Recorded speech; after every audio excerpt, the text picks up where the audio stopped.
আমাদের জাল মারুফ ভাই উনি আর হলো আমার 4 মাসের এক বেড়ে গেছে। তো আমাদের মানিক ভাই আর হলো মারুফ এই দুইজনে জাল ফালাইছে।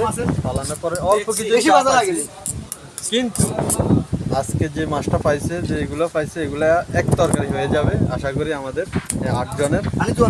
তো মনে করেন না মানে মাছটা খুব ভালো লাগছে দেখে। কাইকা মাছ অনেক বড় আর আমার প্রিয় মাছ, বেশি বড় মাছে যে আমাদের হাবিব ভাই আছে, মানিক ভাই আছে, এখানে সবাই আছে। আজকে আমি ছোট্ট একটা ভিডিও, আমার ভাই উনি সবসময় দিল্লিই থাকে, মাছ ধরার জন্য 4টা বাজে ট্যাঙ্ক করে। আর দুইজন আছে এরা পাকশাক করতেছে। তো সবাইকে ধন্যবাদ, সঙ্গে থাকবেন, ভালো থাকবেন, এইসব ভিডিও দেখতে। আবার চ্যানেলটা সাবস্ক্রাইব করবেন।